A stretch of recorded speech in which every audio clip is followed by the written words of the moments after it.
Bienvenue et merci d'avoir participé à la session intitulée « Investir pour protéger les MNT comme priorité d'investissement pour stimuler la résilience et la reprise économique des sociétés », co-organisée par l'Alliance NCD, l'Organisation mondiale de la santé et la Fondation mondiale du diabète. Je vais maintenant donner la parole à Madame Cathy Dane, qui est PDG de la NCD Alliance. Madame Dane, la parole est à vous.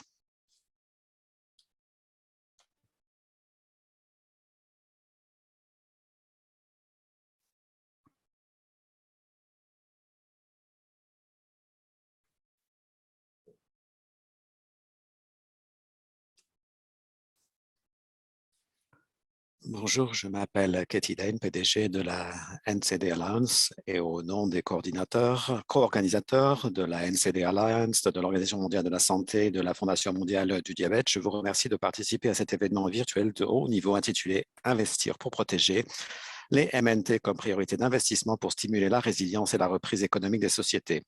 Cet événement a lieu à la mi-parcours de la campagne de la Semaine mondiale d'action contre les MNT qui a commencé le lundi 5 septembre et porte sur le thème de l'investissement dans les MNT. Il s'agit de notre 5e campagne de la Semaine mondiale d'action qui sert de plateforme d'unification et de ralliement pour le mouvement mondial des MNT afin d'appeler les gouvernements et autres institutions à se mobiliser et à prendre des mesures audacieuses contre les MNT. Le choix de l'investissement et du financement des MNT comme thème de la campagne de cette année nécessite peu d'explications pour cette audience.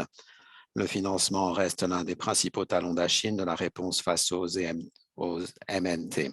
Bien que de multiples engagements politiques aient été pris par les gouvernements sur le financement des MNT au fil des ans, ceux-ci ne se traduisent pas encore par un financement adéquat et durable de ce tsunami mondial de la santé et du développement. Très peu ont joint le geste à la parole, laissant un déficit de financement plus important que tout autre dans le domaine de la santé. Et à quel prix? Les MNT causeront plus de souffrance et de vies perdues cette décennie que tout autre problème de santé. Elles drainent l'économie mondiale et entravent le capital humain. Et elles saperont tous les efforts visant à garantir que le monde est mieux préparé aux futures pandémies après celle de la COVID-19. Pourtant, nous avons la preuve que les retours sur investissement pour les gouvernements sont élevés et convaincants, ainsi que les solutions, les outils et le savoir-faire pour changer de trajectoire. C'est donc dans ce contexte que l'événement virtuel d'aujourd'hui mettra l'accent sur ce besoin urgent d'investissement dans la prévention et le contrôle des MNT dans le contexte de la préparation aux pandémies. Nous réfléchirons aux défis, aux opportunités et aux bonnes pratiques pour mobiliser un financement durable et intelligent pour les MNT, en particulier dans les pays à faible et moyen revenus. Et nous explorons également l'opportunité d'un deuxième dialogue mondial de l'OMS sur le financement des MNT qui est prévu pour 2023, avec des perspectives sur ce à quoi ressemblerait le succès et une feuille de route pour y parvenir. Sur ce, permettez-moi de donner la parole à notre modérateur, M. Bent Lautrup-Nielsen, responsable du développement mondial et du plaidoyer à la Fondation mondiale du diabète, qui nous guidera pendant le reste de l'événement. La parole est à vous, Bent.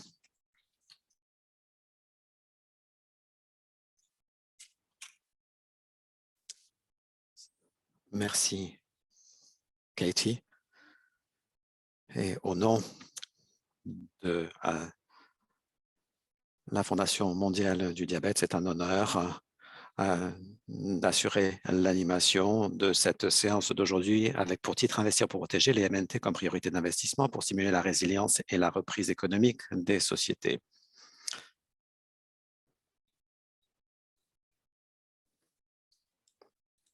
Et cet événement a lieu donc durant la semaine qui a été mentionnée. Et je crois que l'on peut féliciter la NCD Alliance. Nous évoluons vers la réunion suivante de haut niveau sur l'NCD. Mais nous savons qu'il y a eu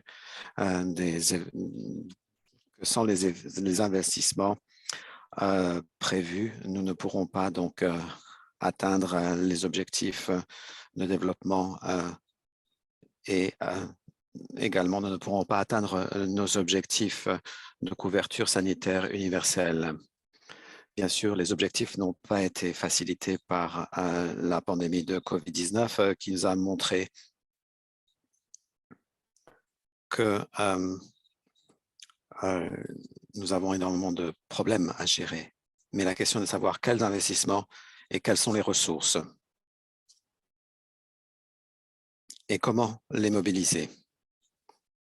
Il y aura des ressources financières, il y aura des aspects techniques, des aspects politiques et des aspects systémiques, socioculturels. Il y a différents formats parce que cela fait partie de cet environnement. Il y aura également des interactions nationales et internationales. Nous en avons déjà parlé lors du premier dialogue des MNT sur le financement qui a eu lieu ici au Danemark, où nous sommes basés, le WDF, en 2018. Et je crois que nous avons vu des avancées jusqu'à présent. Et nous savons que nous avons la possibilité d'aller de l'avant et le retour sur investissement est très clair. Mais ce que nous devons aborder beaucoup plus et mieux comprendre,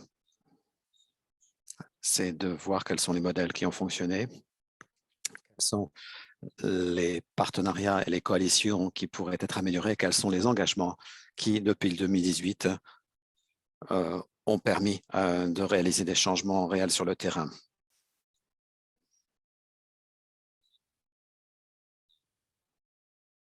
Et donc, dans le cadre du deuxième dialogue, nous pourrons passer à la vitesse supérieure. Donc, j'espère qu'au cours des 90 minutes, nous allons pouvoir avoir une séance de remue-ménage et je crois que la meilleure manière de lancer cette réunion est de donner la parole au Dr Tedros, directeur général de l'Organisation mondiale de la santé. Peut-on lancer la vidéo, s'il vous plaît?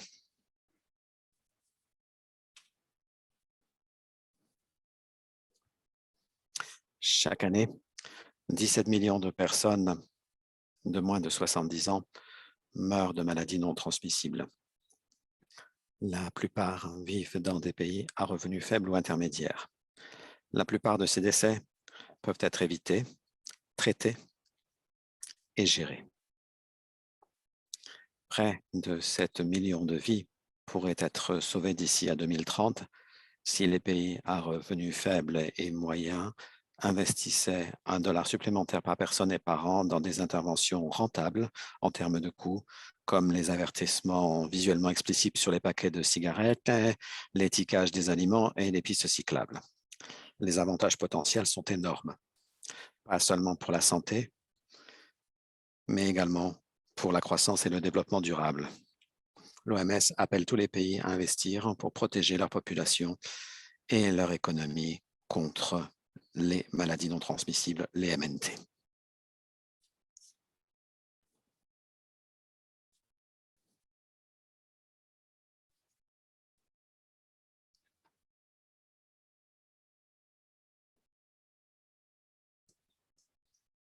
Merci au Dr Tedros pour son engagement face aux priorités des MNT.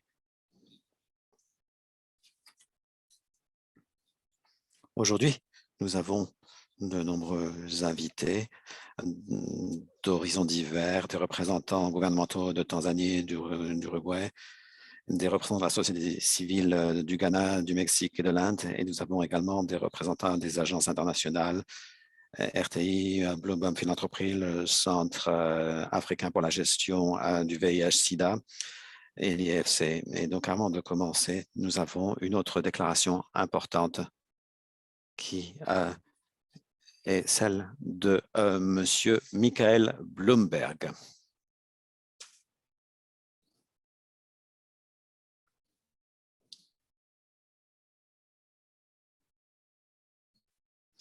Bonjour à tous. Chaque année, 41 millions de personnes meurent d'une maladie non transmissible, une MNT, ce qui en fait la première cause de décès dans le monde. Au bilan tragique que ces maladies provoquent dans les familles et les communautés, s'ajoute le fardeau économique qu'elles engendrent pour les nations. Pourtant, les MNT restent l'un des problèmes de santé mondiaux les moins bien financiers. La bonne nouvelle est que nous savons comment prévenir un grand nombre de ces décès. Et en travaillant ensemble pour diffuser des politiques et pratiques de prévention et de gestion, nous pouvons sauver des vies et renforcer les économies locales. Un rapport publié par le groupe de travail sur les politiques fiscales pour la santé que Larry Summers et moi-même avons présidé a montré que si tous les pays augmentaient de manière significative les taxes sur le tabac, l'alcool et les poissons sucrés, nous pourrions éviter plus de 50 millions de décès prématurés au cours des 50 prochaines années. De plus, ces taxes permettraient de dégager plus de 20 000 milliards de dollars de recettes pour soutenir les programmes de santé publique, ce qui contribuerait à sauver encore plus de vies. Nous avons fait des progrès, mais pas assez. Ce forum est une excellente occasion de passer à la vitesse supérieure. Merci donc pour tout votre travail. Cela fait vraiment une grande différence. Et donc, bonne réunion. Encore une fois, une déclaration importante de Michael Bloomberg. Et nous savons combien il est engagé dans ce mouvement. Je suis sûr que nous écouterons certaines de ces remarques un peu plus tard. Maintenant, nous aimerions passer à un sondage virtuel et les facilitateurs techniques vont nous guider. En fait, il y a une seule question dans ce sondage. Dans quel secteur travaillez-vous? Donc, secteur public, secteur privé, société civile, médias ou autres. Vous pouvez donc sélectionner la réponse qui correspond à votre situation.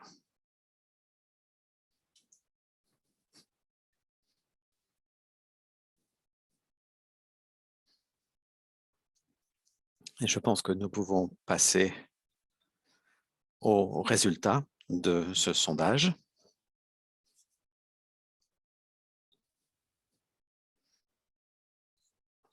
On voit qu'il y a une représentation assez équilibrée aujourd'hui, ce qui est encourageant, car il n'y aura pas de réponse contre les MNT sans une approche, un partenariat et un engagement multisectoriel. Et je pense que c'est une bonne manière de passer à notre premier panel,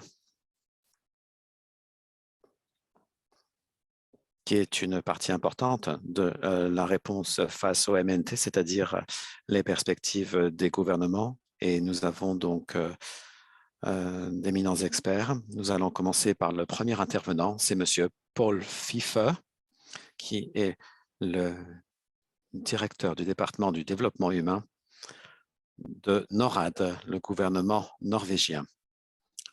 Paul, merci de nous avoir rejoints virtuellement et je vous donne la parole. Oui, merci Bent.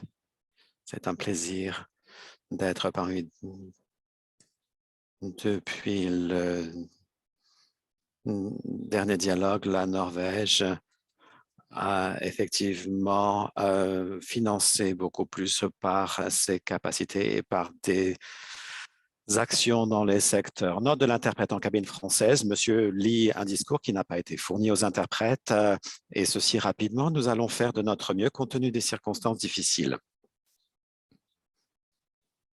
L'OMS est un partenaire clé compte tenu de sa fonction normative et c'est également un conseiller technique pour les autorités de santé nationale. Donc, nous pensons que le contrôle des MNT est quelque chose que l'on ne peut pas ignorer dans nos efforts pour atteindre les objectifs de développement. Et nous pensons qu'il est important également de se concentrer sur les messages de plaidoyer pour améliorer le financement des MNT. Ceci a des implications. Tout d'abord, s'agissant des 1 ou 2 % de l'aide officielle qui est consacrée aux MNT, nous sommes d'accord que ceci ne suffit pas, mais nous pensons qu'une manière appropriée de financer les actions sur les MNT est d'avoir un système tel que nous le voyons pour certaines maladies infectieuses. Et également le fait de canaliser des fonds et de prendre dans un budget pour aller dans un autre n'est pas la solution. Nous avons besoin de plus de ressources pour les MNT. Mais je voudrais rappeler qu'il faut faire preuve de prudence et ne pas donner l'impression aux bailleurs de fonds qu'ils sont donc les instruments principaux pour l'investissement dans les MNT. Les exigences viennent donc des pays concernés et ces pays donc font face à une transition avec un fardeau important associé aux maladies et les pays les plus pauvres et les pays qui sont en conflit ou qui ont des problèmes humanitaires. Dans ces pays, les investissements réalisés par les gouvernements et dans la manière dont ils sont universels, c'est-à-dire équitables, sont beaucoup plus importants que l'aide des bailleurs de fonds. Une aide peut être flexible lorsqu'elle est bien faite et quelquefois, ce sont des ressources les plus faciles à utiliser, mais l'aide n'est pas suffisante. Donc, on voit dans les pays pretty, c'est qu'il ne s'agit pas uniquement de constituer des systèmes pour des interventions, mais des systèmes également qui permettent en fait de pouvoir faire face aux risques supplémentaires associés aux populations vieillissantes. Donc, le défi consiste à avoir un système plus équitable et d'intégrer les MNT dans le système. J'ai consacré pas mal de temps pour présenter cette position parce que nous pensons que ceci est important, c'est un facteur important de réussite et en tant que bailleur de fonds, nous verrons ceci et nous devons répondre à ces défis. Et je voudrais mentionner 3 aspects qui sont importants. La première, je l'ai déjà mentionné, c'est d'avoir une capacité pour les systèmes de santé qui permettent d'offrir des services de qualité. Nous pensons que les pays doivent gérer des systèmes de santé de plus en plus complexes et il faut essayer de voir quel type d'alignement et d'appui technique nous pouvons offrir en tant que communauté internationale pour renforcer ces capacités. Pour ce qui est du financement, les systèmes de santé dans les pays à faible revenu se tournent de plus en plus vers des systèmes d'assurance. Beaucoup de ces services sont en fait basés sur le remboursement de prestataires de services pour des services cliniques. Les MNT doivent faire partie de ces paquets de mesures. Et étant donné que ces paquets de mesures ne peuvent pas financer des mesures de prévention, c'est un domaine sur lequel il faudra se pencher plus avant. Et mon dernier point, Ben, pour conclure, nous savons que la part consacrée à ces problèmes dans les pays concernés est trop faible. Et il y a encore beaucoup de dépenses qui sont à la charge des patients et ceci signifie qu'il y a un secteur très fragmenté. Et les initiatives mondiales et les bailleurs de fonds doivent renforcer la collaboration les uns avec les autres pour réduire la fragmentation, faciliter le développement de la lutte contre les MNT. Et donc, nous devons mieux gérer les transitions. Nous pensons que ceci est une priorité émergente pour les bailleurs de fonds, pour le secteur de la santé. Donc, plus d'argent, mais également une nouvelle manière de fonctionner. Un autre impératif et un défi important est de travailler sur le changement climatique et la création d'environnements sains. L'investissement dans les MNT est un investissement dans un avenir meilleur pour garantir la stabilité. Donc, merci. Je reviens vers vous, Beth. Encore une fois, notre interprète, Monsieur a lu très rapidement un discours qui n'avait pas été fourni aux interprètes. Nous n'avons pu faire qu'une synthèse de son discours. Désolé. Merci d'avoir mis l'accent sur les systèmes d'assurance santé privée et la manière dont, peu à peu, même si ceci est lent, ces systèmes évoluent dans cette direction. Et comment nous assurons que nous ayons donc cette bonne configuration. Et nous espérons que ce sera peut-être l'avenir. Mais depuis la conférence de 2018, il y a une avancée que j'ai remarquée. Vous avez publié la stratégie en 2020 et vous avez été un des premiers pays à avoir un rôle de leader en la matière et on doit vous remercier pour cela. Mais nous reviendrons vers vous, Paul, durant la séance de questions-réponses. Et maintenant, nous allons présenter notre intervenant suivant. C'est le docteur Omari Ubuguyu, qui est directeur des services curatifs au ministère de la Santé du gouvernement de Tanzanie. Est-ce que le docteur Ubuguyu est connecté? Oui, Bent. Très bien, merci. Bienvenue, docteur Ubuguyu. Je vous souhaite la bienvenue à cette séance et nous vous donnons la parole. Merci, Bent. Bonjour à tous.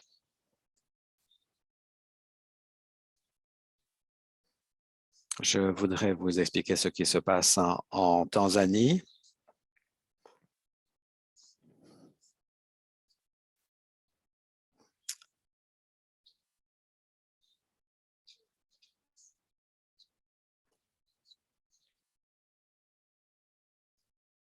Pour les visites dans les hôpitaux, une visite sur 10 est associée à des MMT, mais pour ce qui est de la mortalité, un décès sur 3 est imputable au MNT.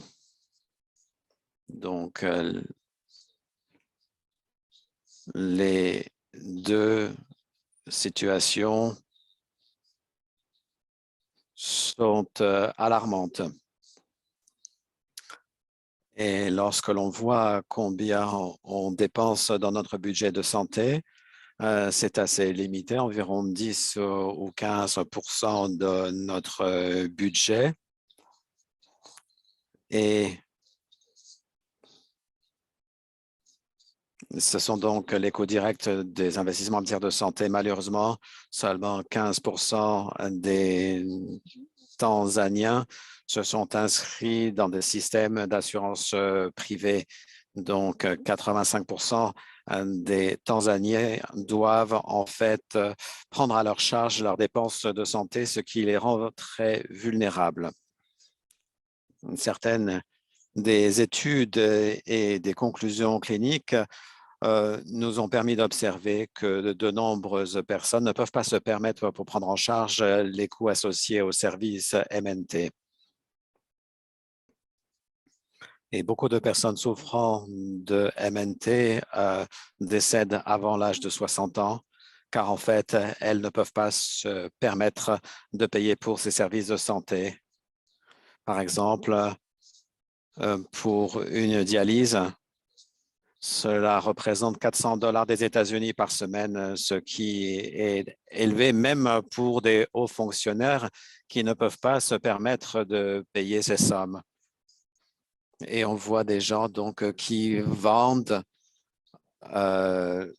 leurs biens immobiliers car ils ne peuvent plus payer pour ces traitements et quelquefois la seule issue est malheureusement la mort. Ce que nous avons observé également dans d'autres études, c'est que près de 3/4 des personnes qui reçoivent un diagnostic de MNT, que ce soit le diabète, un cancer, des maladies cardiovasculaires, ne savent pas qu'ils souffrent de ces conditions jusqu'à ce qu'ils présentent les symptômes. Et dans ce cas-là, c'est très tard.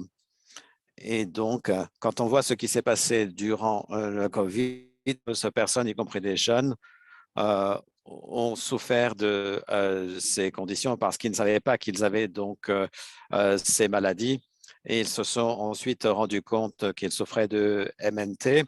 On s'est rendu compte de cela quand ils ont été diagnostiqués du COVID. Donc, que faisons-nous en Tanzanie à l'heure actuelle? Eh bien, nous essayons d'avoir des interventions primaires et secondaires parce que nous avons un certain nombre de personnes qui souffrent de MNT, mais qui n'ont pas été diagnostiquées. Donc, nous faisons des dépistages pour ensuite les prendre en charge. Et nous augmentons également la portée de nos campagnes de lutte contre les MNT.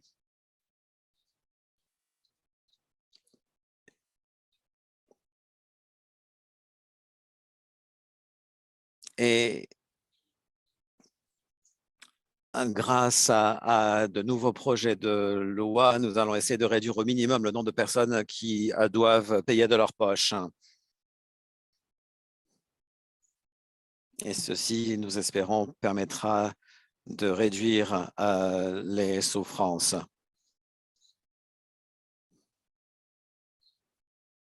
Nous avons donc des personnes qui bénéficient d'exemptions lorsqu'elles ont des conditions qui ne leur permettent pas de prendre en charge de leur poche les soins de santé.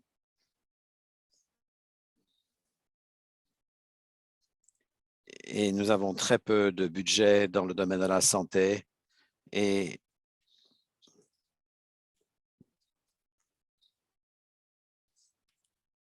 quelquefois, cela ne fait que créer des fossés entre ceux qui, entre les parties pauvres, les couches pauvres de la population et les populations plus fortunées.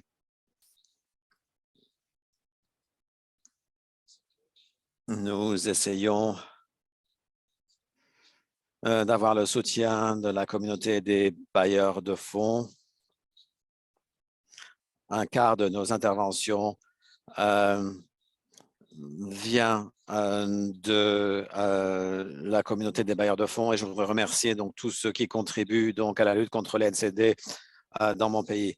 Merci, Dr Obuguyu, pour cette intervention que je dirais intéressante. Je vous avais lancé un programme de lutte contre les MNT en 2019. C'est une autre preuve d'avancée depuis notre premier dialogue sur le financement de 2018.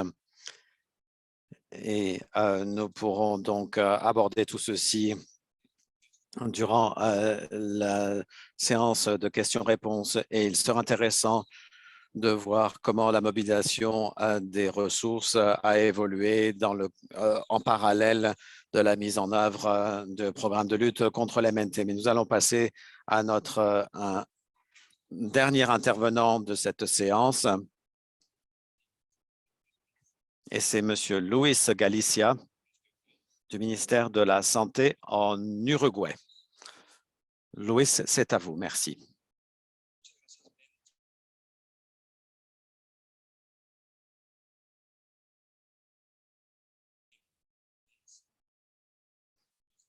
Merci beaucoup, Bent.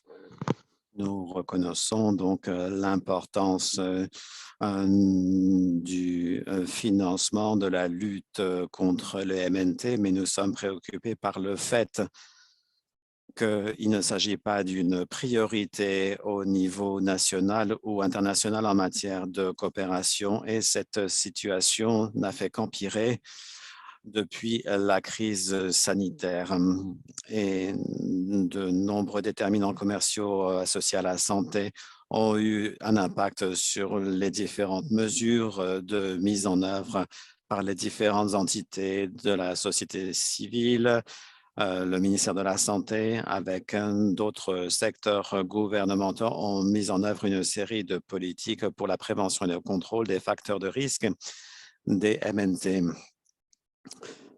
y compris un ordre du jour exhaustif pour la lutte contre la consommation de tabac et pour la promotion de nourriture saine et d'alimentation saine dans le cadre des systèmes intégrés de soins de santé associés donc à une couverture universelle.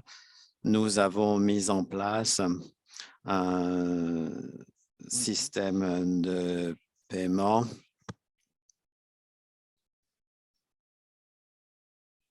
et une part donc de ces frais sera donc pris en charge si les patients atteignent certains objectifs.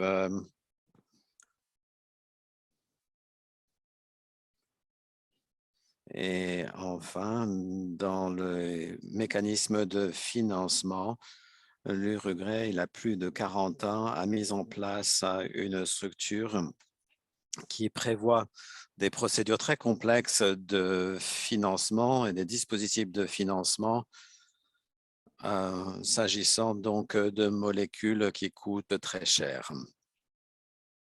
L'Uruguay a également essayé de se conformer à ses engagements euh, en prenant donc des mesures de limitation des risques et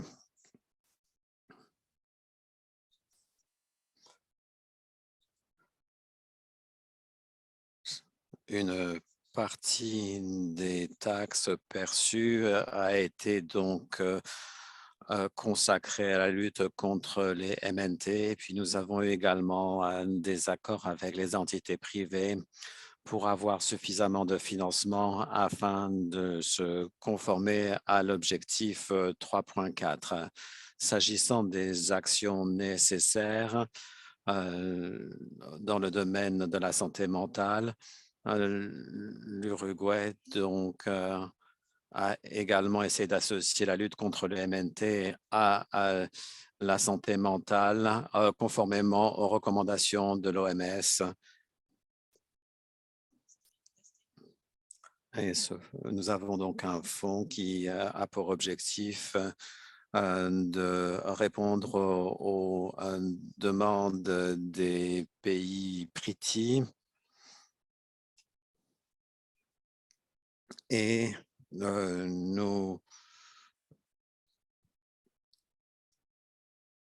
ce fonds pourra donc encourager la réponse urgente en matière de lutte contre les MNT, notamment en mettant en œuvre des taxes qui sont ensuite consacrées aux dépenses de santé. Et nous pensons également que la lutte contre la publicité pour des produits qui ne sont pas d'alimentation saine, l'encouragement à avoir une meilleure mobilité avec la déréglementation des transports. Tout ceci peut avoir un effet sur la lutte contre les MNT et ceci peut également contribuer à la réponse face à la lutte contre les MNT dans des cas tels que l'épidémie.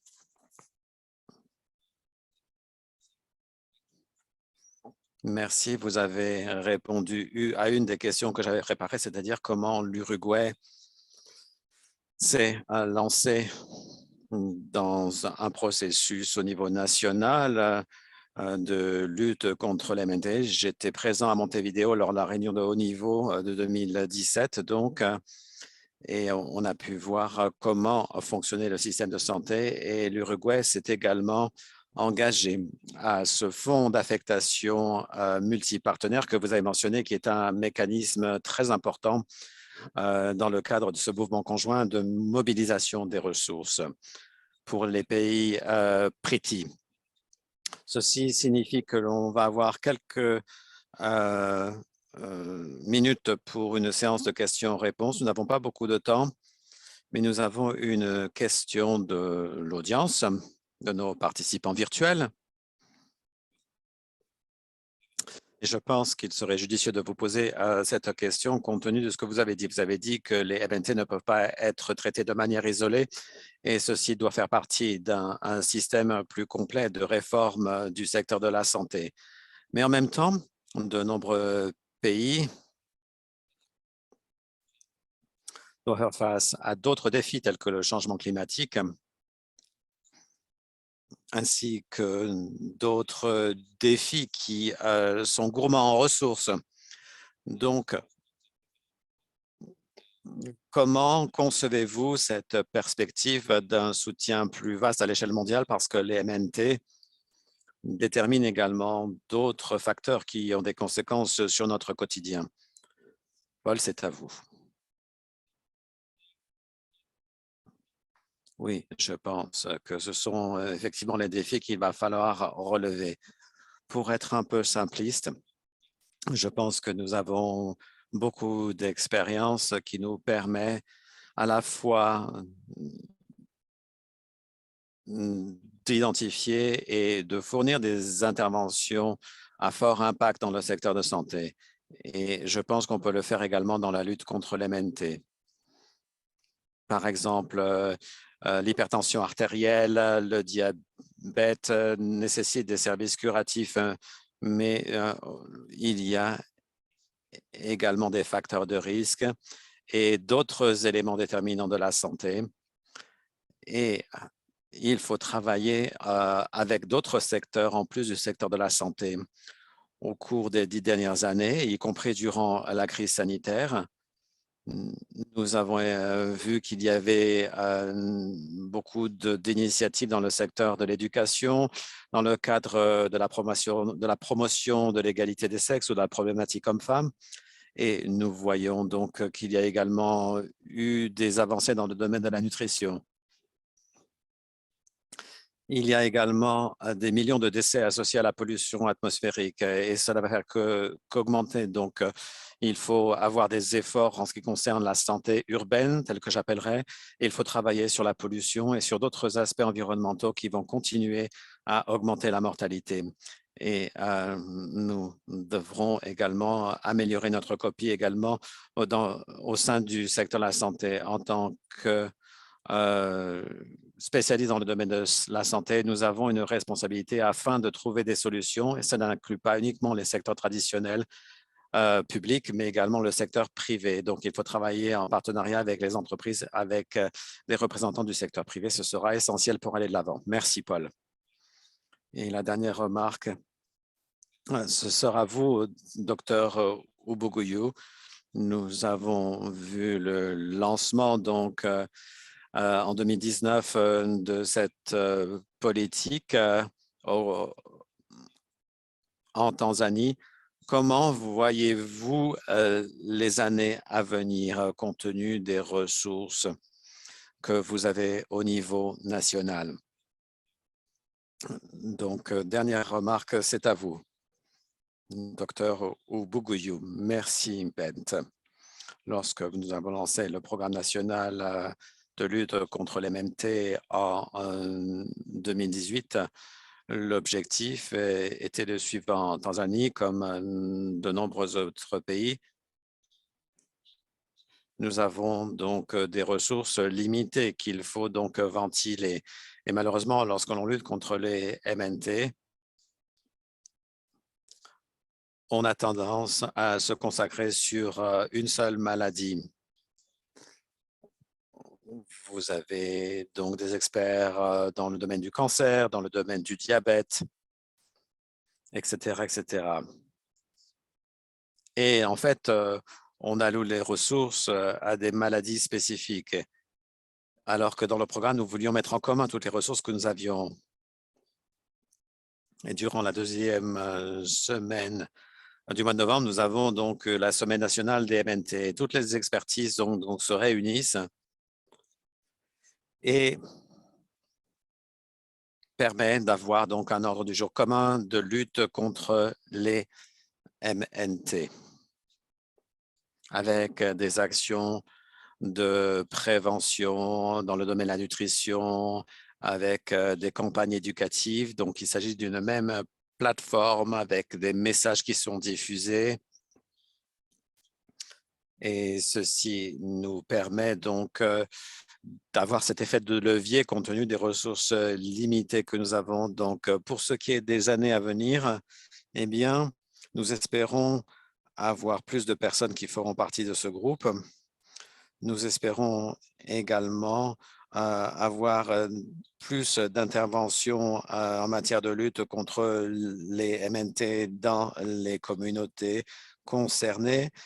Il faudra donc se concentrer sur les facteurs qui contribuent au MNT, la nutrition et il faudra également faire participer d'autres secteurs de la société parce que le secteur de la santé de manière isolée ne suffira pas pour lutter contre ce type de maladie. Et à l'heure actuelle, nous sommes arrivés à faire participer le bureau du Premier ministre et l'Assemblée nationale. Donc, nous espérons que la situation sera meilleure que celle que nous avons à l'heure actuelle. Merci. Les choses sont prometteuses, donc, parce que je pense que nous devons vraiment avoir donc des ressources qui sont ventilées et qui sont inspirantes pour tous. Ceci conclut le premier panel. Merci, Paul. Merci, Dr. Oboguyo. Merci, Louis. Et nous passons à la partie suivante de notre événement virtuel, à savoir des brefs témoignages vidéo de la société civile et des participants au niveau national de 3 pays, le Ghana, le Mexique et l'Inde. Et nous allons commencer par la déclaration de M. Joshua Mukubu, qui est le ministère de la région Oti au Ghana, mais qui fait partie également de la Société ghanéenne des personnes handicapées physiques et il est également membre de la NCD Alliance du Ghana. Est-ce que l'on peut lancer la vidéo, s'il vous plaît?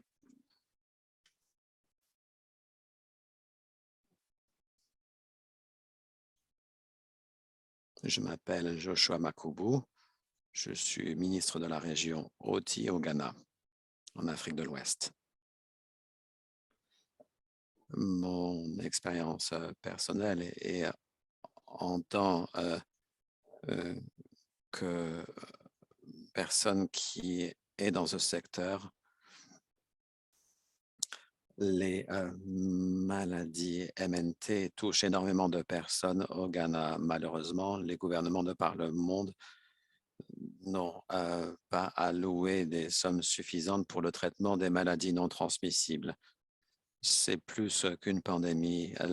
Les MNT constituent une pandémie bien pire que la pandémie et par conséquent, tous les gouvernements doivent s'assurer que les traitements des MNT est pris en compte dans leur budget de santé.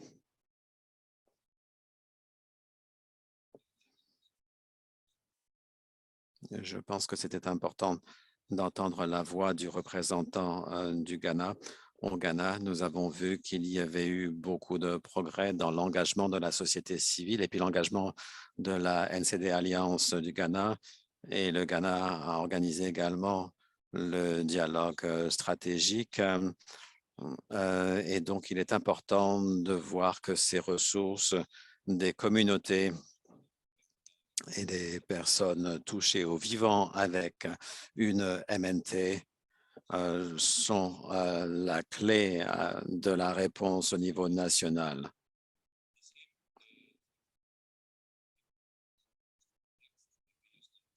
Nous allons maintenant donner la parole à M. Ramé Barba, qui fait partie de cette campagne Our Voices, mais il fait partie également de Mexico Salud Hable, qui est une coalition, et je pense que l'on peut lancer la vidéo.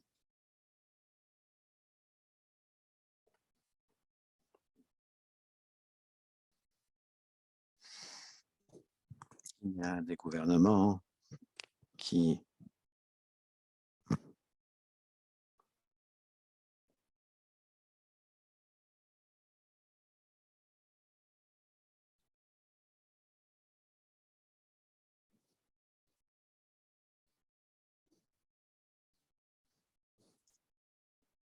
il y a de nombreux Mexicains qui souffrent de MNT. Il faut donc qu'ils souffrent donc de CMNT. Il faut donc qu'il y ait plus de rendu de compte. Il faut lutter contre les souffrances. Il faut travailler ensemble, les gouvernements, la société et nous-mêmes. Nous devons faire partie de cette solution. Il faut investir dans ces soins de santé universels maintenant. Merci, Monsieur Barba, pour cette déclaration. Nous savons que le Mexique est un des pays qui a un fardeau très important associé au MNT tels que le diabète et la surcharge pondérale. Et avec la coalition qui permet de faire participer de nombreux secteurs de la société, cela constitue la seule manière de répondre sur la durée. Et c'est la raison pour laquelle nous pensons qu'il est important donc de donner la parole à, notre troisième intervenant, Monsieur C.S. Pramesh, qui est directeur de l'hôpital Tata en Inde.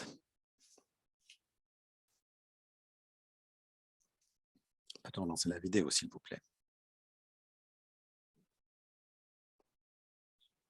Je suis le docteur Pramesh et je suis le directeur du Tata Memorial Hospital à Mumbai et l'animateur d'un réseau de conseil national composé de 270 centres anticancéreux, instituts de recherche et groupes de patients créés par le gouvernement indien pour œuvrer à l'amélioration de l'accès à des soins anticancéreux abordables dans tout le pays.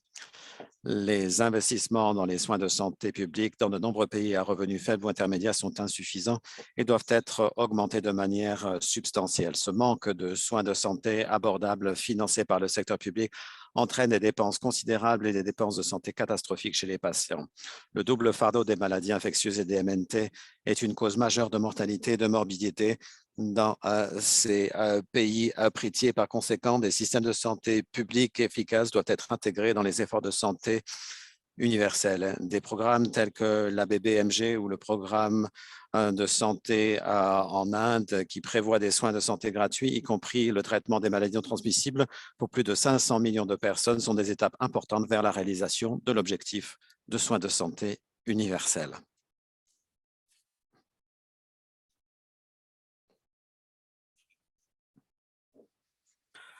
Merci au Dr Pramesh pour cette intervention importante. Nous avons vu donc des nouveaux plans, l'initiative Ayushman Bharat.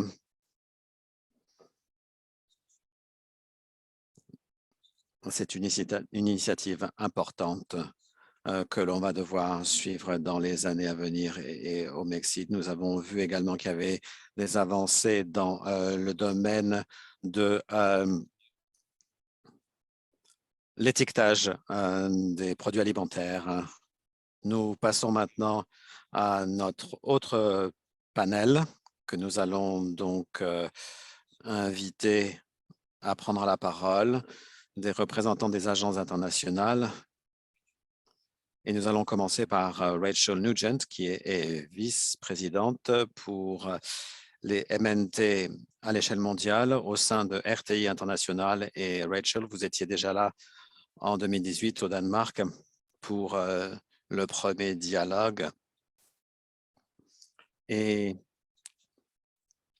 j'attends avec impatience votre intervention pour voir comment vous considérez les progrès réalisés ou l'absence de progrès réalisés depuis la réunion que j'ai mentionnée. Rachel, c'est à vous. Merci, je suis ravi de vous voir et de voir donc des noms de personnes qui aident les patients souffrant de MNT de par le monde. Alors, je vais faire le bilan de la situation à l'époque et de la situation actuelle À l'époque de la réunion que vous avez mentionnée, c'était de communiquer avec les personnes qui tiennent les cordons de la bourse.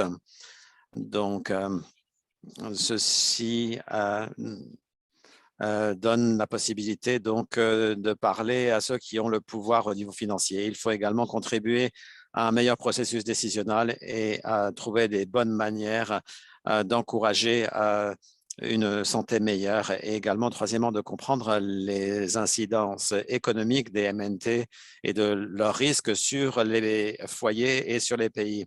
Donc, Richard Bigelhold et moi-même, avec l'aide du Lancet, nous avons créé une task force sur les MNT et les aspects économiques, donc des économistes et des experts dans le domaine des mesures politiques ont contribué et cette étude a été publiée en 2019. Ceci a permis de faire le bilan de ce que l'on savait déjà et également de voir ce que l'on ne connaissait pas encore. Où en sommes-nous? Nous avons essayé de répondre de manière convaincante à la question du pourquoi. Pourquoi les structures de financement devraient ajouter les MNT dans leur liste de priorités. Nous avons eu des documents sur les MNT et l'objectif de développement 3.4. Et on était peut-être un peu plus optimiste à l'époque que maintenant. J'y reviendrai.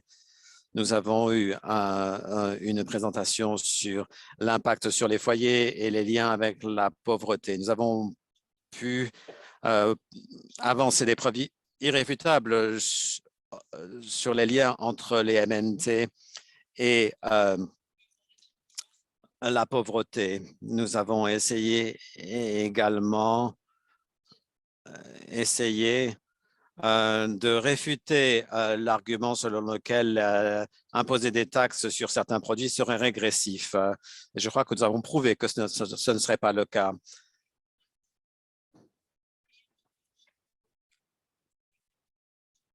On s'est penché sur des données concernant 20 pays. Voilà ce que la Task Force Lancet a publié. Je vous la montre. Vous pouvez peut-être le voir. Ah, peut-être que l'écran ne permet pas d'afficher ceci facilement.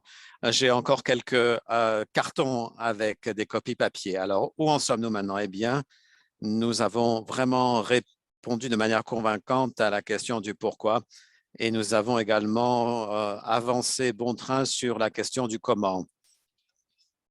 Nous savons, avec le compte à rebours, s'agissant des objectifs de développement, nous sommes en retard, très en retard, et nous avons compris pourquoi, donc c'est important.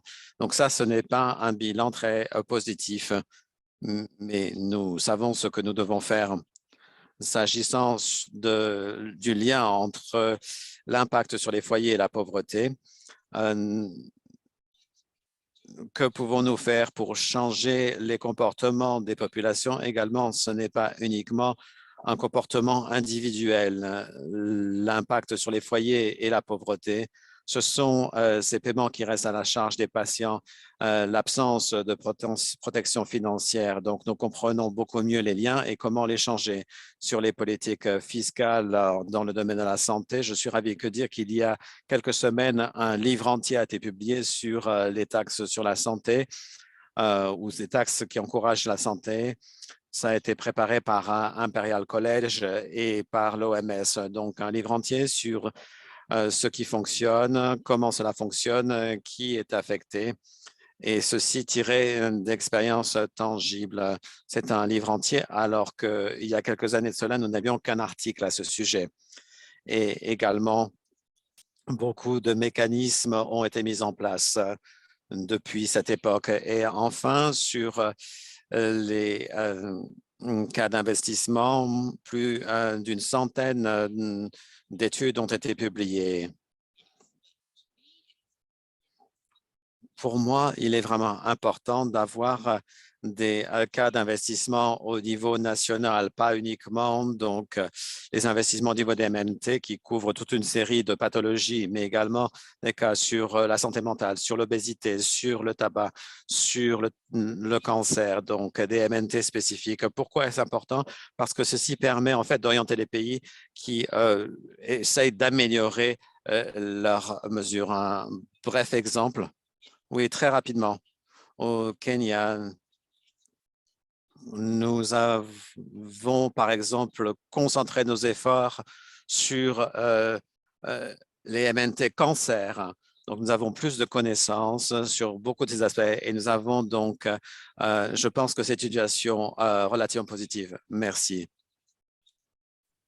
Oui, mon ambition personnelle était d'avoir des notes positives ou de présenter des témoignages positifs à l'audience virtuelle mondiale. Donc, il est possible d'améliorer la situation. Merci. Nous reviendrons à vous également dans la séance de questions-réponses.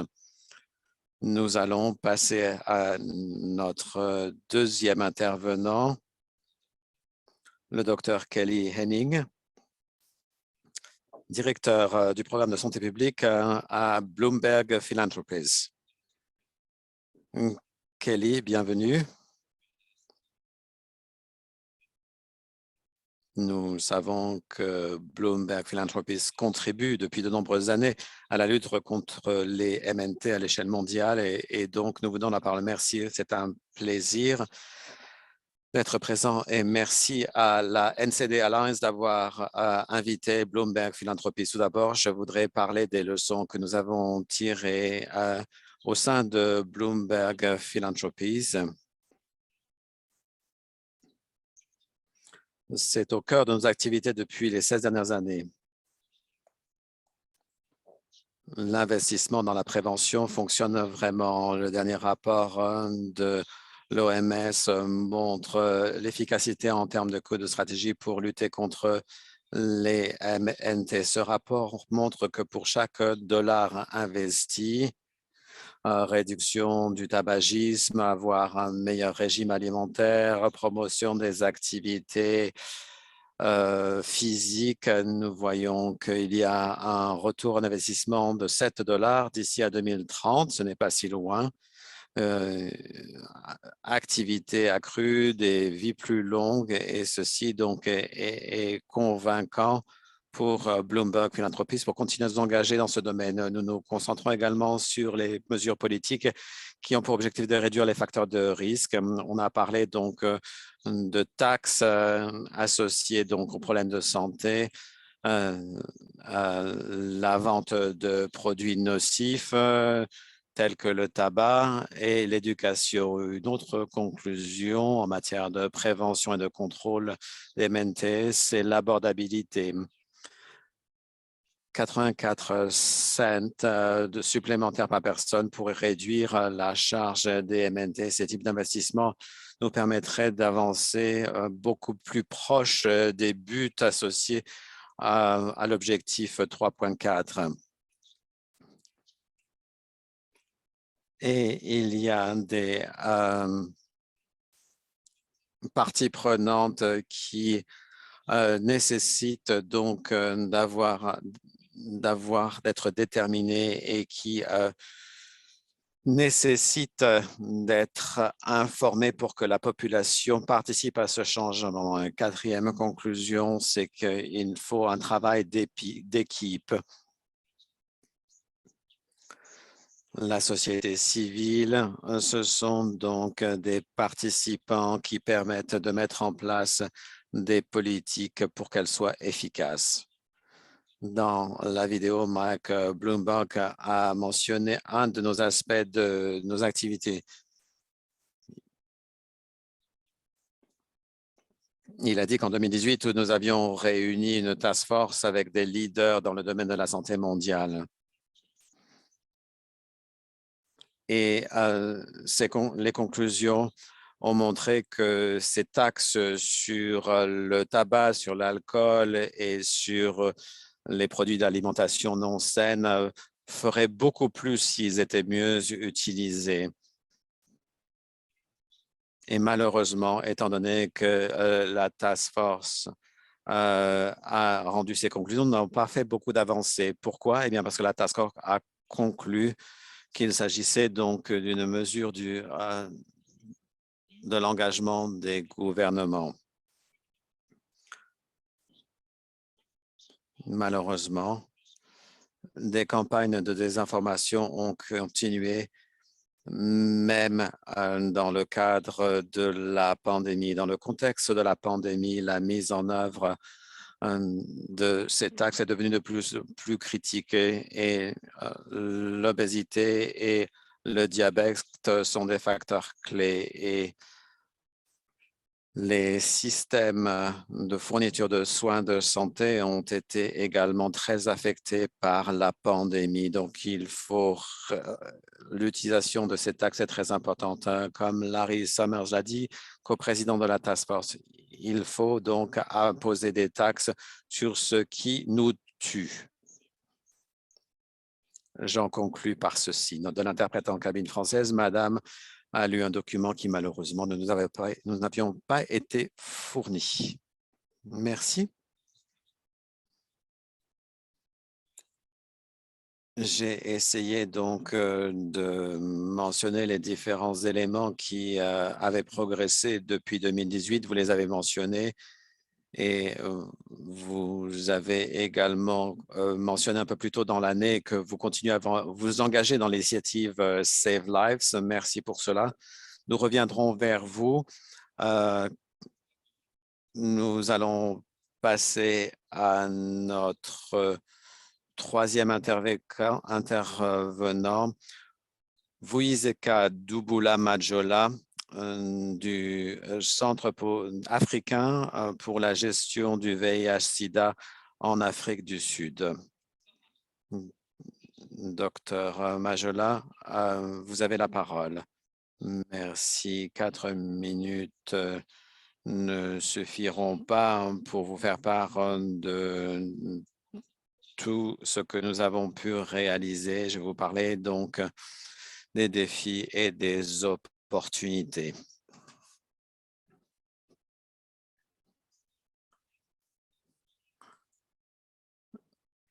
Un des aspects du mouvement VIH, et moi je vis avec le VIH et j'ai vécu les changements et quelquefois on est passé donc d'une réflexion en silo pour le financement du VIH, mais les bailleurs de fonds hésitent à changer leur fusil d'épaule.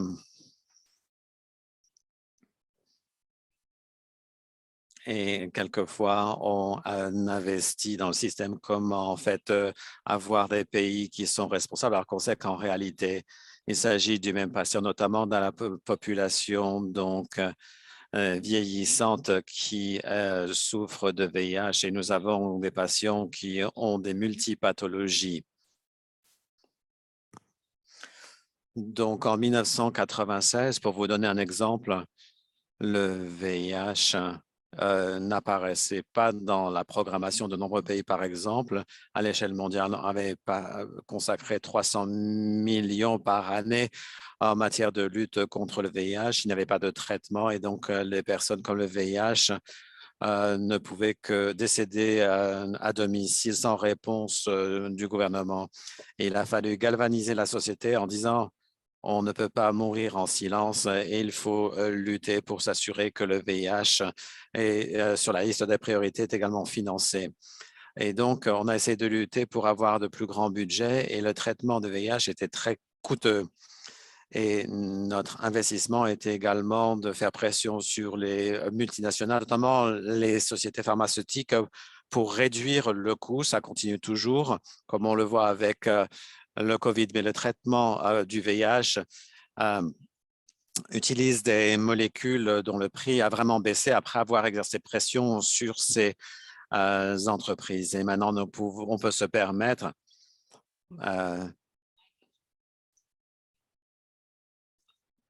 et ce n'est pas le cas pour mon pays, mais la pression des militants a permis de rendre le financement de la lutte contre le VIH comme quelque chose qui était tendance. Et cela signifie que la malaria, la tuberculose et d'autres maladies sont restées sur le carreau. Avec ces pressions pour réduire les prix et une augmentation du budget de lutte contre le VIH, nous avons également fait pression au niveau des Nations unies pour s'assurer qu'il y ait un engagement quant à la somme allouée pour le traitement de VIH dans les différents pays. Et nous avons encouragé les pays africains d'avoir un budget plus important consacré à la lutte contre le VIH. Nous ne sommes pas encore arrivés à cet objectif. Pour beaucoup de pays, nous sommes à 6%. Nous avons également encouragé le Fonds mondial, c'est ce que j'appelle moi le Fonds du peuple.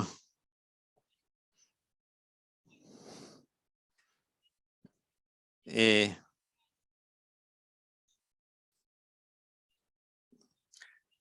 ceci signifie qu'il y a moins une opportunité pour que les personnes vivant avec le VIH influencent.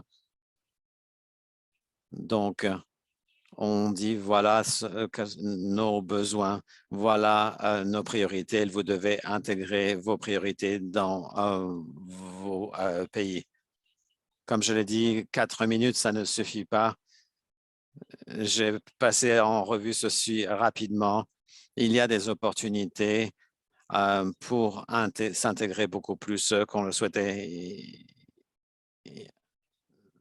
Le VIH était une peine de mort alors que maintenant c'est une maladie chronique.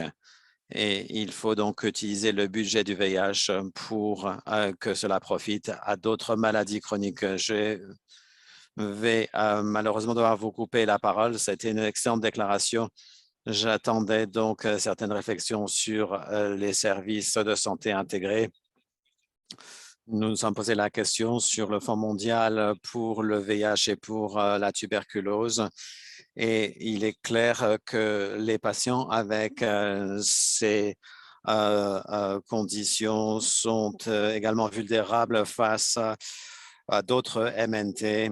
Et j'aimerais savoir ce qui s'est passé à Montréal également. Je crois qu'il y a eu beaucoup de discussions à ce sujet, mais ce sera peut-être pour la dernière séance de questions-réponses. Mais avant cela, nous allons donner la parole à notre dernier intervenant de ce panel.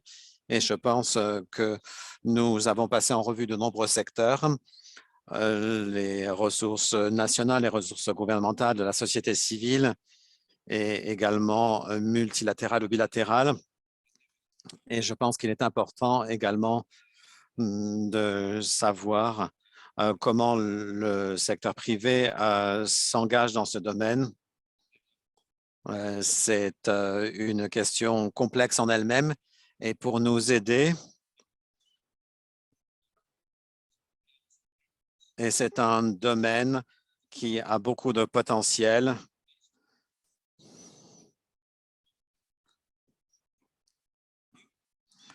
Ici, nous avons donc parmi nous Charles Dalton, qui est spécialiste dans le secteur de la santé au sein de la Fondation mondiale de la Société financière internationale. Merci. Mon rôle au sein de la SFI m'a permis de prendre connaissance de nombreux systèmes de santé.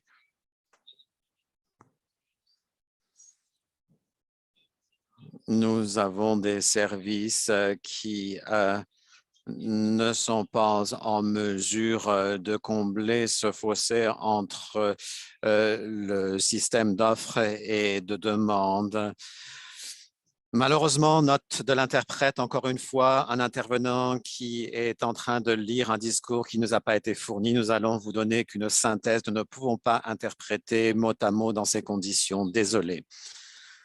Chaque pays, en fonction de son profil, peut utiliser le secteur privé. Nous pensons que le secteur privé doit jouer un rôle important lorsque ceci est utilisé. Nous reconnaissons également que de nombreux gouvernements n'ont pas les ressources financières pour développer plus avant les services MNT. Nous sommes également préoccupés par le fait que de nombreux gouvernements n'ont pas les capacités d'analyse des données pour bien comprendre les fossés au niveau de la demande et comment prévoir des services de manière efficace. Et ce que l'on remarque également, c'est que les gouvernements ne collectent pas nécessairement des données du secteur privé pour comprendre ce fardeau associé au MNT. Et nous avons remarqué également qu'il y avait eu beaucoup plus de conversations avec les entités philanthropiques et d'autres structures pour le développement de la lutte contre les MNT. Nous pensons que c'est le moment opportun pour encourager la collaboration entre le secteur public et privé. Et j'insiste sur le terme collaboration. Donc, par exemple, nous avons fait investi au Mexique un groupe de cliniques qui ont un modèle novateur qui permet aux patients de mieux gérer le diabète et l'hypertension artérielle. Nous collaborons avec d'autres partenaires qui permettent d'aider les gouvernements à prendre en charge les fossés au niveau de la demande. Par exemple, nous avons 4 villes pilotes dans des pays pretty pour des traitements contre le cancer et les interventions. Et le partenariat va essayer d'identifier des manières de faire contribuer les gouvernements et l'investissement du secteur privé. Et compte tenu de la nature intensive en termes de capital et de l'avancée technologique de certains services de soins de santé, c'est nécessaire. Et nous essayons également de voir comment avoir des structures de financement plus novatrices.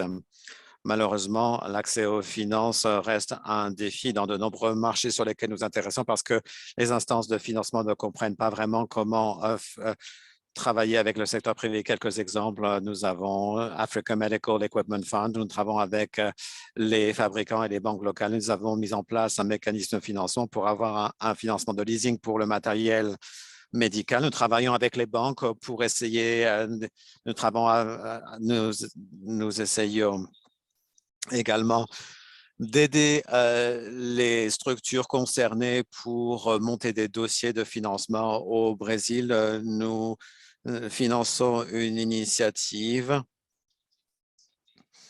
Nous travaillons à l'heure actuelle avec le gouvernement de l'Ouzbékistan pour un réseau de centres de radiothérapie dans 3 régions du pays. Et c'est une approche novatrice parce qu'on se penche sur l'infrastructure et sur la fourniture de services.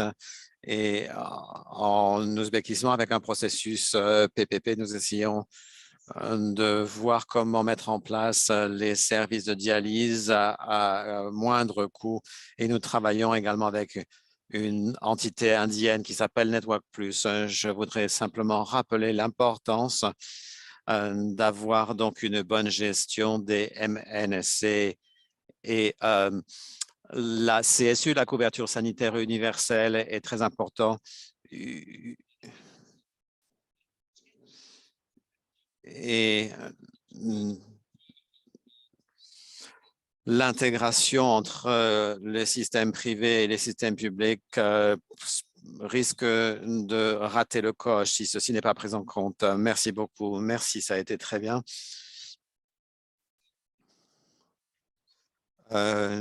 Nous avons eu certaines déclarations avec une perspective encourageante.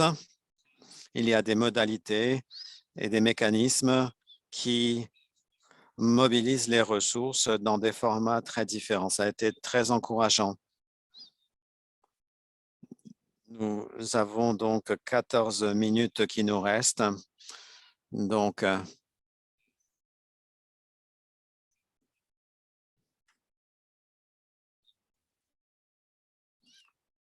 je donnerai la parole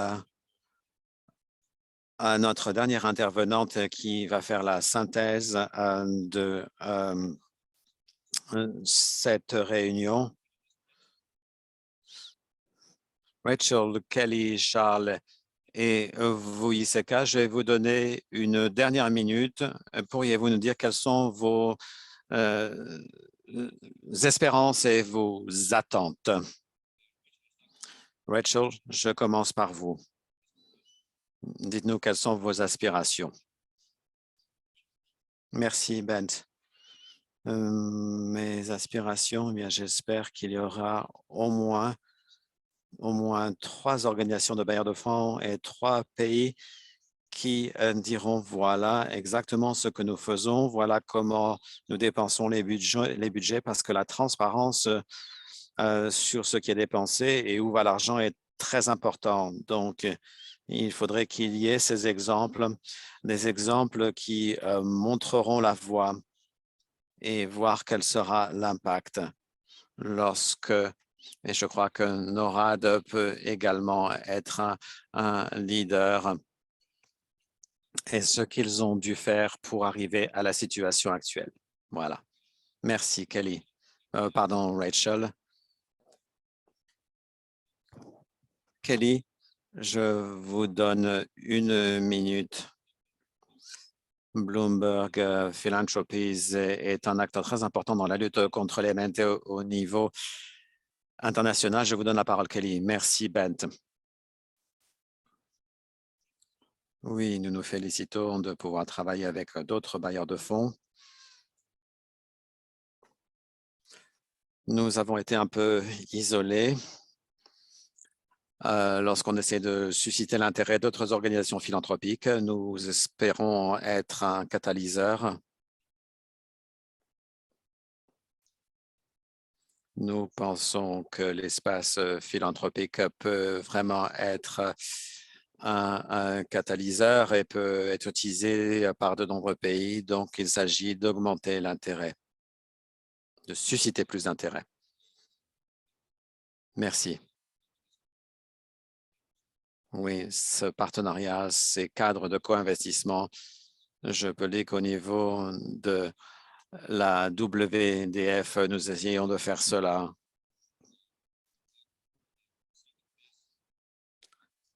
Vous, Iseka, je vous donne la parole une minute pour nous dire quelles sont vos aspirations dans le cadre du deuxième dialogue de l'année prochaine. J'aimerais inviter le mouvement de VIH, du diabète, de la tuberculose, de joindre ses forces.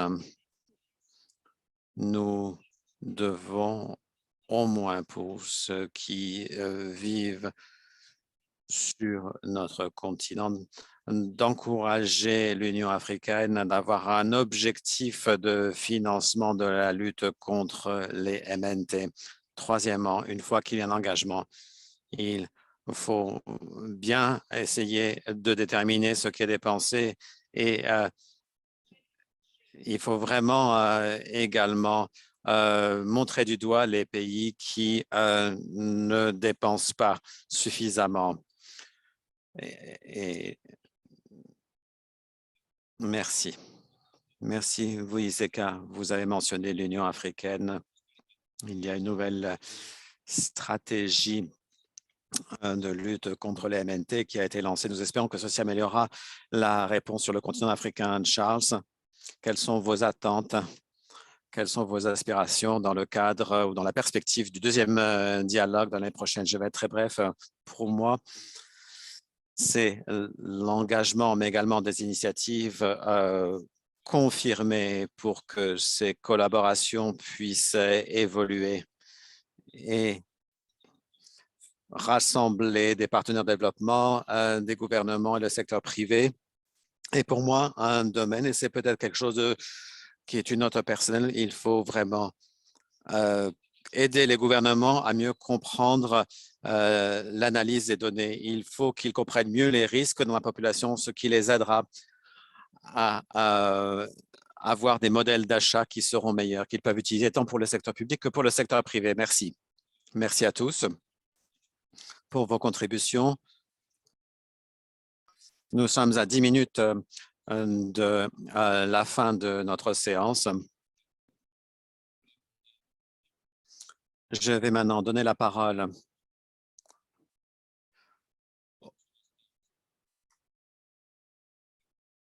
à Bent Mikkelsen, qui est directeur ou directrice du département des MNT à l'OMS, qui va donc nous donner sa vision pour le deuxième dialogue. Bent, nous étions là en 2018 au Danemark pour le premier dialogue mondial. Je pense que ça a constitué une très bonne avancée. Maintenant, 4 ans plus tard, on voit beaucoup d'investissements nécessaires. Je pense que nous avons amélioré notre réflexion et j'aimerais savoir comment vous pensez que l'on peut passer à la vitesse supérieure. Bent, je vous donne la parole. Oui, merci Bent. Et tout d'abord, nous avons besoin de tous ceux qui se sont exprimés aujourd'hui et encore plus de personnes. Et merci à la NCD Alliance d'avoir rassemblé toutes ces personnes. Tout d'abord, je voudrais vous livrer quelques réflexions. Pour moi, je suis extrêmement déçu du fait que de nombreux pays ne se rendent pas du changement épidémiologique qui s'est opéré. Donc,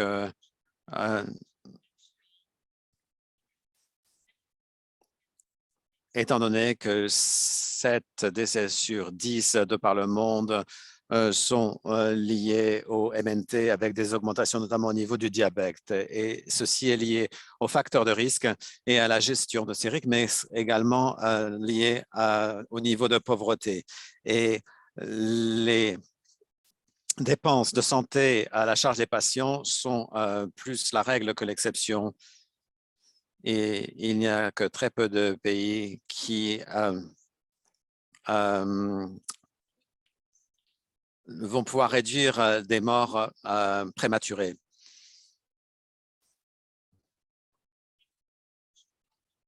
Merci donc au Ghana, à la Norvège et au docteur Tedros, mon propre patron, parce que nous avons pu mettre en place un dialogue stratégique au Ghana qui a créé un pacte mondial de lutte contre les MNT. C'est important dans la perspective de 2025 et nous aurons donc la première réunion des chefs d'État à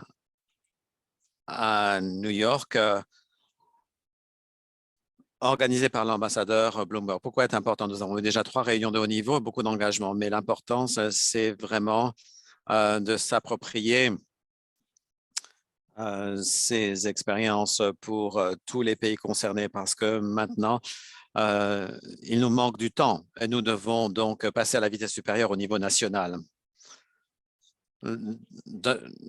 Sur une note positive, je dirais que cet engagement de haut niveau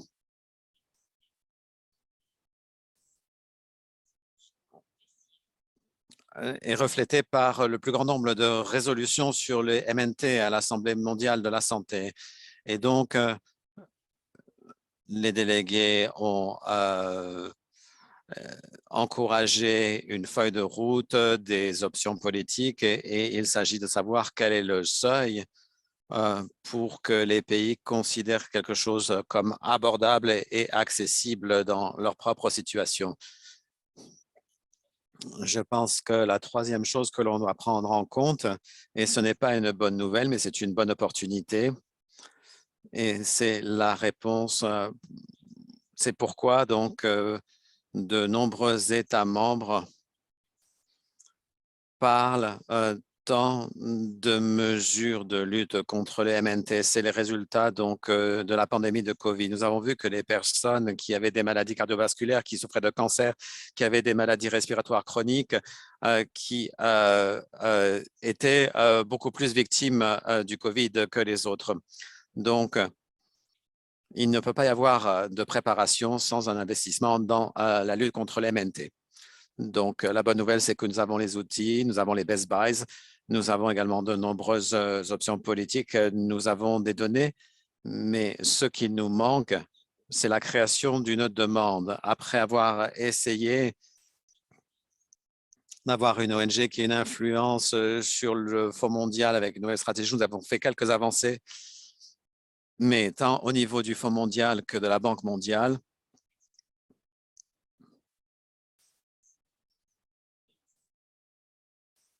on ne voit pas de demande lorsque la proposition vient des pays. Ça n'inclut pas les MNT.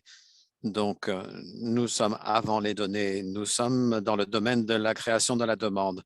Donc, lorsque nous réunirons à nouveau, s'agissant du financement de la lutte contre les MNT, comme Rachel a dit, nous devrons influencer plus de bailleurs de fonds, mais il faut garder à l'esprit que nous avons plusieurs pays qui se sont engagés, la Norvège, le Danemark, depuis 3 ans, nous donne des fonds pour l'intégration de la lutte contre les MNT dans les systèmes de santé. Nous avons l'Allemagne, nous avons la Commission européenne qui investit dans des activités au niveau national pour renforcer les systèmes de santé, y compris dans la lutte contre les MNT. Nous avons le Canada qui se concentre sur les soins de santé primaires. Donc, on voit une lumière au bout du tunnel et nous avons un dialogue au niveau du secteur privé et je dois dire que je suis très positive et je suis ravi de voir que le secteur privé investit, s'engage avec nous pour donner accès à de l'insuline, à d'autres produits de soins contre le diabète. On voit également ceci pour les maladies cardiovasculaires, pour l'hypertension artérielle et on voit donc qu'il y a de nouveaux investissements. Je pense que nous ne sommes pas encore arrivés au but et nous avons besoin d'un objectif. Nous avons besoin d'un objectif en matière d'investissement pour la lutte contre les MNT. Nous avons également besoin d'un objectif pour inclure donc les MNT dans la couverture sanitaire universelle et nous devons avoir une mesure pour le financement national et ceci peut également être lié à la taxe sur les produits qui ne vont pas dans le sens de la santé. Nous devons nous réunir à nouveau, peut-être à Copenhague, nous ne le savons pas encore, mais nous allons avoir en fait une discussion plus détaillée pour la lutte contre les MNT, pour renforcer nos systèmes de santé, mais nous essayons de nous pencher sur chacune des maladies sans avoir peur que ce sera une nouvelle fragmentation, parce que même si on utilise le prisme du cancer ou d'autres maladies, il faudra donc parler de l'environnement, du tabagisme, de l'obésité, de la pollution atmosphérique, d'un régime alimentaire sain, d'activités physiques. Donc, on ne peut pas éviter de parler de l'intégration tant en ce qui concerne la prévention et le contrôle, mais également dans le système de santé. Donc, il faut faire cela et il faut essayer de continuer dans cette voie et merci pour cette animation. Et je crois que nous avons franchi un pas vers 2018 par rapport à 2018, mais nous ne sommes vraiment pas encore arrivés au but. Je pense que c'est possible. J'espère que c'est possible et j'espère qu'en ayant la voix des personnes qui vivent avec ces maladies non transmissibles, ceci donc nous aidera. Donc, merci d'avoir entendu ces voix. Merci et je vous donne la parole. Bent. Merci. Oui, un résumé, une synthèse intéressante. Et ceci nécessite également que chacun de nous prenne des mesures. Nous avons donc rajouté une pierre à l'édifice aujourd'hui. Merci pour votre participation. Nous mettons fin donc à cette réunion. Je remercie tous les participants. J'espère que ces 90 minutes ont été productives et je vous souhaite le meilleur. Merci.